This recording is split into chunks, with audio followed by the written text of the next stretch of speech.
Hello class, so today we're going to be working with the trig identities. The first main three, sine, cosine, and tangent, opposite over hypotenuse, adjacent over hypotenuse, and opposite over adjacent. And the three new identities, cosecant, hypotenuse over opposite, basically sine flipped around, secant, hypotenuse over adjacent, which is cosine flipped around, and cotangent, which is adjacent over opposite, which is tangent flipped around. Okay, so we're going to go over a couple of problems. Make sure to have this in your notes already. If not, copy this down and let's move on. So in today's class, you'll be going over two different types of problems. The first one looks like this. It'll be a right triangle with a symbol theta here.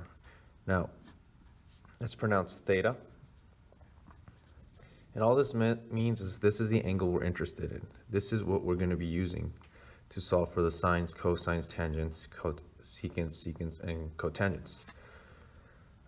So starting off, sine of theta. Okay, again, this is the angle. We're not solving for the angle yet, we're just using it to find the ratios. Sine of theta. If I go back to my notes, theta is opposite over hypotenuse.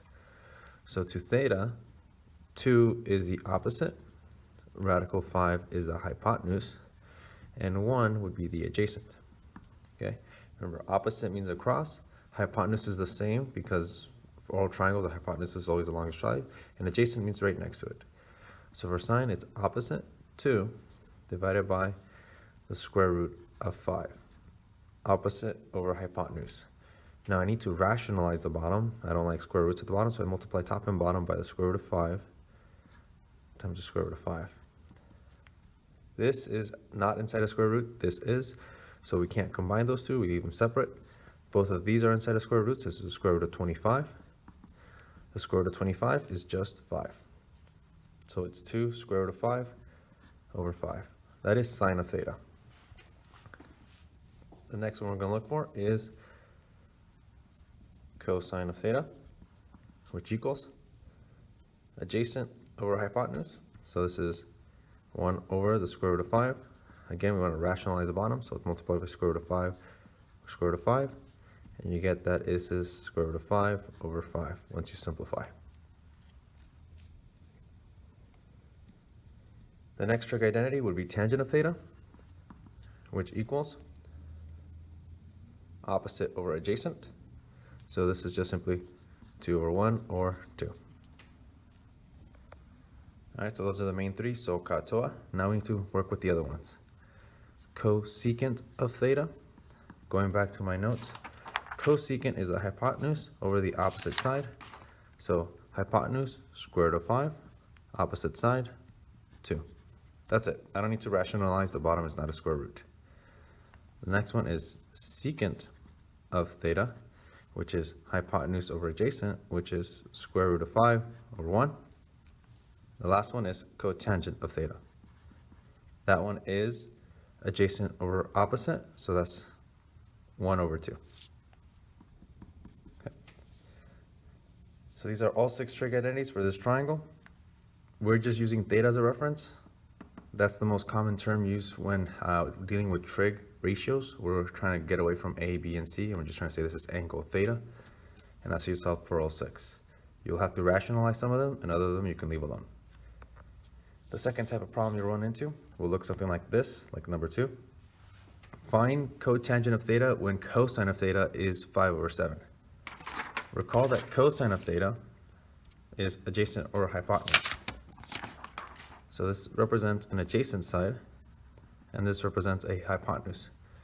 So I'm going to draw a triangle, a right triangle, just like the one up there.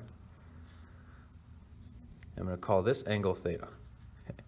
The hypotenuse is 7, and the adjacent side would be this one, is 5, and I don't know this opposite side, so I'm going to have to solve for it using Pythagorean theorem. So I'm going to call this A, I'm going to call this B, and I'm going to call this C. A squared plus B squared equals C squared, or X squared plus 5 squared equals 7 squared. Square the numbers. X squared plus 25 equals 49. Subtract 25. X squared equals, let's see, 24, take the square root,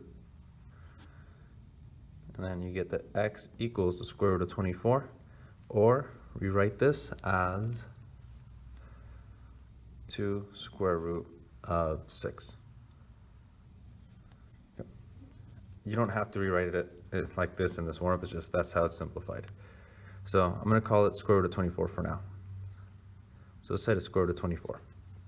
Okay, I use the cosine to find this triangle, and I'm just going to look for cotangent of theta. Cotangent, as you recall from the notes, is adjacent over opposite. So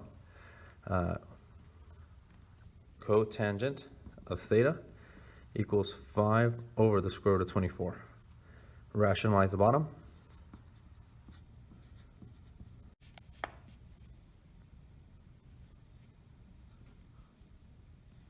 So cotangent of theta equals 5 times the square root of 24 over 24.